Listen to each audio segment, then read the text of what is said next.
Hello everyone, welcome back to my channel mom's boy Adrit.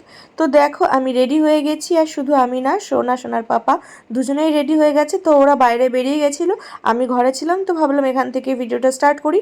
তো মাঝখানে start করিনি, মানে ভিডিওটা করিনি। তো দেখো একেবারে লঞ্চে চলে এসেছি, আর দেখো কি সুন্দর লাগছে গঙ্গাটা। তো যাবো হচ্ছে আমরা ওই পারে। তো দেখো এদিকে দেখো ওর পাপার বাইকে বসে আছে, কিন্তু ভীষণ দুষ্টুমি করছে। মানে ওকে নিয়ে না কালকে নাজেহাল হয়ে পড়ছিলাম। মানে ভাবছিলাম, আমি ওকে বলছিলাম যে আমরা লঞ্চ থেকে নেমে যাই, বাড়ি চলে যাই, আমি আর পাচ্ছি না।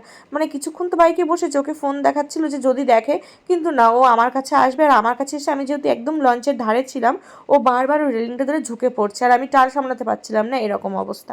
তো যাই হোক, কোনো রকমে ওপারে চলে এসেছি। তো এইবারে এসে দেখো এবার যাব হচ্ছে ওর একটা পাঞ্জাবি কিনতে।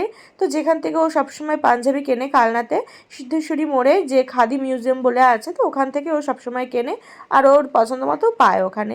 তো সেই জন্য ভাবলাম যে ঠিক আছে, তাহলে ওখানে যাওয়া যাক। আর হচ্ছে সামনেই আমার দাদার বিয়ে, মানে আমার মামার ছেলের বিয়ে। তো সেই জন্যই ও দুটো পাঞ্জাবি বলেছিল যে একটা নেবে। আমি বললাম যে না, দুটোই নিয়ে নাও। আর যে পাঞ্জাবিগুলো আছে সেগুলো তো অনেক অনুষ্ঠানেই পরা হয়ে গেছে, তাই ভাবলাম এখন নিয়ে নাও, সামনে তো পূজা আছে, তখন ও আবার হয়ে যাবে। তো সেই জন্য ওকে নিয়ে চলে এসেছিলাম, আর আমারও কিছু কেনার ছিল। তো আগে চলে এসেছিলাম পাঞ্জাবির দোকানে। তো এখানে এসে এই মেরুন কালারটা দেখে ওর ভালো লাগলো, তো এই মেরুনটা বললো যে নেবে।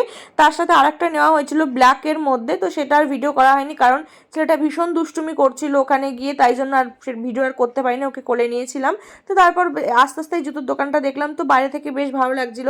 তো ভাবলাম গিয়ে একটা মানে একটা নেবো আর কি। গিয়ে তো সেরকম আর পছন্দ হচ্ছিল না, তো এটা দেখলাম মোটামুটির মধ্যে, কিন্তু এটা পায়ে হচ্ছিল না, তো ছোটো সাইজ আর কি ছিল না। তারপর আর নেইনি, ওখান থেকে বেরিয়ে এসেছিলাম। আর বাইরে থেকে দেখে অনেকটাই সুন্দর লাগছিলো, সত্যি কথা বলতে ভেতরে কিছু সেরকম পছন্দ হচ্ছিল না। তারপর ওখান থেকে চলে এসেছিলাম কলেজ মার্কেটে। তো ওখানে গিয়ে এই জুতোটা মোটামুটির মধ্যে লাগলো, তাও একটু হিল, আমি হিল খুব একটা পরি না, তা যাই হোক এটা নিয়ে নিলাম। তো তারপর ওখান থেকে চলে এসেছিলাম এই যে এই ফুচকার দোকানে, এখান থেকে জল ফুচকা খেয়ে নিয়েছিলাম। তারপর একটু খুব ভিড় ছিল বলে তারপর ওখানে আর সেরকম আর ওয়েট করিনি, ওখান থেকে আবার নতুন করে আলু টালু মাখছিল, তাই জন্য চলে আসলাম। আর ও বললো যে দই ফুচকা খাবে, তারপর দাঁড়িয়ে পড়েছিলাম এই হিন্দু গার্লসের পাশেই আর একটা দোকান ছিল, তো ওখান থেকে নিয়েছিলাম আমরা দই ফুচকা 1 প্লেট। তো ওখান থেকে ফুচকা খেয়ে চলে এসেছিলাম। তো দেখো যেহেতু 10টার বেশি বেজে গেছে, লঞ্চটা বন্ধ হয়ে গেছিলো, তাই জন্য আমরা বোর্ডে চলে এসেছিলাম। তো এবার যাবো হচ্ছে বাড়ির দিকে। তো দেখো অনেকটাই রাত হয়ে গেছে, সোনা দেখি ঘুমটাও পেয়ে গেছে। তো ওর বাইকেও কিন্তু বেশিক্ষণ থাকেনি, তারপর চলে এসেছিলো আমার কোলে, তাই জন্য আর সেরকম ভিডিও আর করিনি। তো তারপর তো বাড়িতেই চলে এসেছিলাম, বাড়িতে এসে খাইয়ে দিয়ে ঘুম পাড়িয়ে দিয়েছিলাম।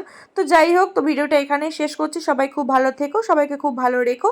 দেখা হবে খুব শীঘ্রই নতুন আরও অনেক ভিডিওর সাথে। ততক্ষণের জন্য কিন্তু সবাইকে টাটা। আর সবাই কিন্তু আমার চ্যানেলটাকে অবশ্যই সাবস্ক্রাইব করে দিও, আর যারা পেজ থেকে দেখছো পেজটাকে ফলো করে দিও। সবাই খুব ভালো থেকো, টাটা।